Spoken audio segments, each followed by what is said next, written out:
Hello, हाय, कैसे हैं आप सब? आई होप आप सब बहुत अच्छे होंगे। और बताइए कैसी चल रही है आप लोगों की पढ़ाई? आई होप आप लोगों की पढ़ाई बहुत अच्छे से चल रही होगी।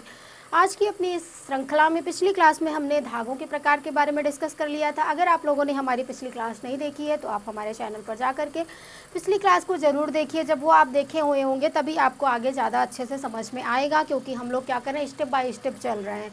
तो आज की जो ये हमारी क्लास है, आप टाइटल से देख पा रहे होंगे कि आज हम लोग क्या पढ़ने वाले हैं। तो आज हम लोग धागों की ऐंठन यानी यार्न ट्विस्टिंग को पढ़ने वाले हैं। सबसे पहले अगर हम ये देखें कि ये जो ऐंठन है ये होती क्या है, तो जो धागों को आपस में जोड़ने की प्रक्रिया है, क्या है, धागों को आपस में जोड़ने की प्रक्रिया धागों की ऐंठन कहलाती है, जिसको हम लोग यार्न ट्विस्टिंग कहते हैं। वो क्या होती है, तो जो धागों को या रेसों को आपस में जोड़ने की प्रक्रिया, धागों को ना कह करके अगर हम रेसों को कहें तो ज़्यादा समझ में आएगा, ज़्यादा अच्छी बात रहेगी। क्योंकि रेसों को ही आपस में जोड़ करके हम क्या बनाते हैं, तो हम धागा बनाते हैं। अर्थात छोटे छोटे रेशे होते हैं, उन रेसों को हम लोग क्या करते हैं, ऐंठन के द्वारा उनको आपस में जोड़ते हैं, जिससे हमको धागा मिलता है। तो वही प्रक्रिया हमारी क्या कहलाती है, तो धागों की ऐंठन कहलाती है। अब अगर हम इसके फ़ायदे देखें कि हमें फ़ायदे क्या क्या हैं धागों की ऐंठन के, हम लोग किस लिए इसका प्रयोग करते हैं, ऐंठन किस लिए करते हैं, तो सबसे पहले हमें क्या होता है, मजबूती ज़्यादा हो जाती है। मजबूती ज़्यादा, क्योंकि रेसे हमारे छोटे छोटे हैं, उनको हमने ऐड करके आपस में जोड़ दिया तो क्या होंगे, मजबूत हो जाएंगे। अगर ऐंठन नहीं होगी उसमें, हम लोग उसको खींचेंगे तो इजीली वो खिंच जाएंगे, तो धागा हमारा क्या होगा, इजीली टूट जाएगा। तो ऐंठन से हमें क्या ज़्यादा मिला, मजबूती ज़्यादा मिली। और क्या हो गया, तो इसकी कार्य क्षमता में वृद्धि हो गई। और जब मजबूती ज़्यादा हुई तो कार्य क्षमता में तो वृद्धि हो ही गई, कार्य क्षमता में वृद्धि। और क्या मिला हमें, तो और अगर इसमें देखा जाए तो और ये क्या हो गया, सुंदर हो गया। सुंदर के साथ साथ और क्या हो गया, तो धागा हमारा कैसा हो गया, बारीक हो गया। अगर हम लोग ऐंठते नहीं, अब जैसे रुई है, रुई अगर ऐसा ही हो तो क्या होती, फूली फूली होती, लेकिन जब उसकी बत्ती बनाते हैं, उसको ऐंठ देते हैं तो क्या हो जाती है, थोड़ी सी बारीक हो जाती है ना। तो वैसे ही जब हम धागों में ऐंठन देते हैं तो हमारा धागा भी हमको कैसा मिल जाता है, बारीक मिल जाता है। ये है हमारे ऐंठन के फ़ायदे। अगर हम ऐंठन की कमियां देख लें या ऐंठन के नुकसान देख लें, क्या होती हैं, ऐंठन की कमी, तो कमी इसमें क्या क्या होती है इसके बारे में भी हम देख लेते हैं। कोई भी चीज़ या कोई भी कुछ टॉपिक अगर हम पढ़ें तो हमें उसके फ़ायदे और नुकसान दोनों के बारे में जानकारी होनी चाहिए, तो हमारे लिए ज़्यादा अच्छा रहता है। तो अगर हम कमी की बात करें तो इसमें कमी क्या होती है, ज़्यादा ऐंठन करने से धागा क्या होता है, टूट जाता है। ज़्यादा ऐंठन से धागा टूट जाता है। अब उसकी जितनी कार्य क्षमता है उससे ज़्यादा हम उसको अगर ऐंठेंगे तो क्या होगा, धागा हमारा टूट जाएगा। तो ये हमारी क्या है, ऐंठन की कमी है। अगर दूसरा हम लोग देखें तो जो ज़्यादा ऐंठन युक्त धागा होता है, ज़्यादा ऐंठन युक्त धागा या धागे से बल्कि धागा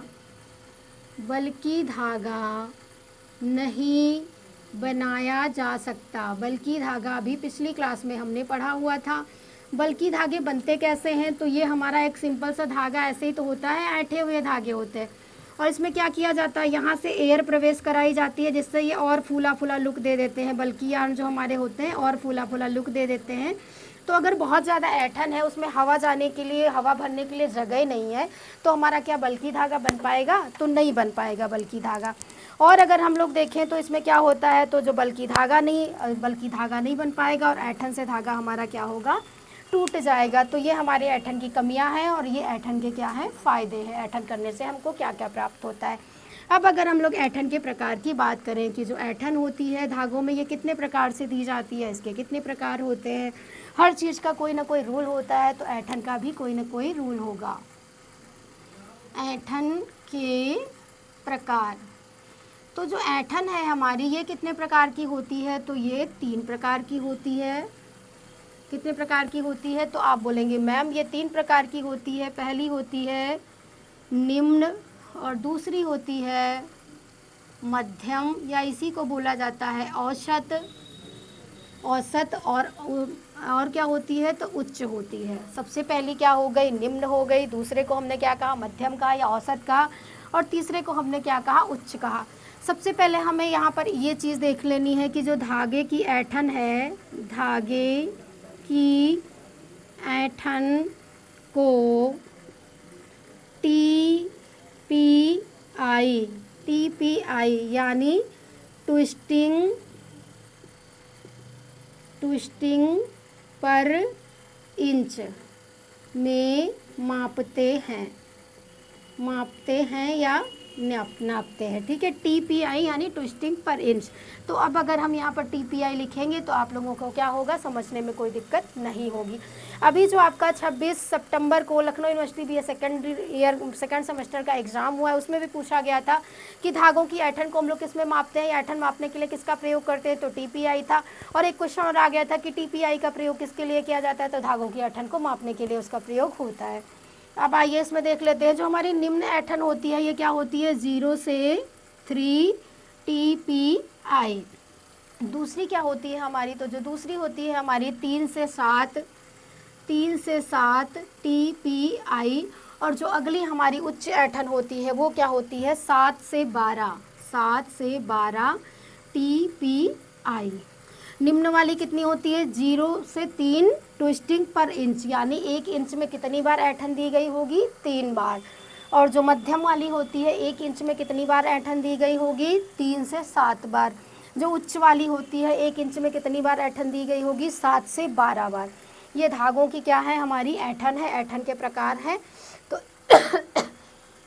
इसमें हम देख लेते हैं, ये जो होता है हमारा क्या होता है, कम बारीक धागा होता है, कम बारीक धागा। जितनी कम ऐंठन होगी उतना मोटा क्या होगा, धागा होगा।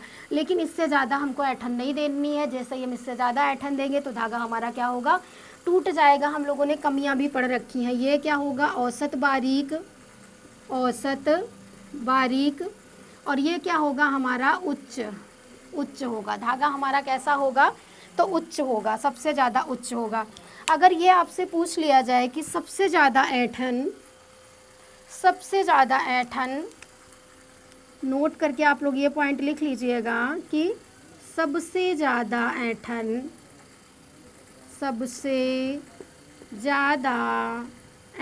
अगर ये आपसे क्वेश्चन पूछ लिया जाता है कि सबसे ज़्यादा ऐंठन क्रैप यार्न में होती है, क्रैप धागा में होती है, तो अगर ये पूछ लिया जाए कि कितनी ऐंठन होती है, जैसे हमने 0 से 3, 3 से 7, 7 से 12 पढ़ रखी है, तो ये हमारी होती है 40 से, कितनी ऐंठन होती है, तो आप लोग बोलेंगे 40 से 80 TPI। ये हमारी किस में होती है, क्रैप धागे में ऐंठन होती है। सबसे ज़्यादा बटा हुआ या सबसे ज़्यादा ऐंठन युक्त हमारा ये धागा होता है। आई होप आपको धागों की ऐंठन समझ में आई होगी कि धागों की ऐंठन के क्या क्या फ़ायदे हैं। तो धागा हमारा मजबूत होता है, सुंदर होता है, आकर्षक होता है, बारीक होता है। कमी क्या क्या है, ज़्यादा ऐंठन युक्त धागा टूट जाता है, उससे बल्कि यान नहीं बनाया जा सकता। हमने ऐंठन के प्रकार देखे तो 3 प्रकार से हो रही है, निम्न, मध्यम तथा उच्च। निम्न में क्या आ रहा है, 0 से 3 TPI है, यानी ट्विस्टिंग पर इंच है। 3 से 7 है तथा 7 से 12 है। अगर आपसे ये पूछ लिया जाए कि सबसे ज़्यादा ऐंठन युक्त धागा है तो क्रैप धागा है। कितनी ऐंठन होती है, तो 40 से 80 TPI होती है, यानी कि 1 इंच में 40 से 80 बार इसको क्या किया जाता है, ऐंठा जाता है। मैं आशा करती हूँ कि जो मैं समझाना चाह रही थी आप लोगों को ये क्लास बहुत अच्छी लगी होगी। और अगर अच्छी लगी है तो आप लोग फिर लाइक करने में इतनी देर क्यों करते हैं, ज़्यादा से ज़्यादा शेयर कीजिए। और हमारे चैनल पे अगर आप नए हैं तो हमारे चैनल को सब्सक्राइब कीजिए, बेल आइकन को प्रेस कीजिए, ताकि हमारे चैनल से जुड़ी हर छोटी बड़ी अपडेट आपको सबसे पहले मिलती रहे। मैं लेके आती हूँ रोज़ ऐसे यूज़फुल वीडियोस खास आपके लिए। मिलते हैं दोस्तों नेक्स्ट क्लास में, तब तक के लिए बने रहिए हमारे साथ। जय हिंद, धन्यवाद।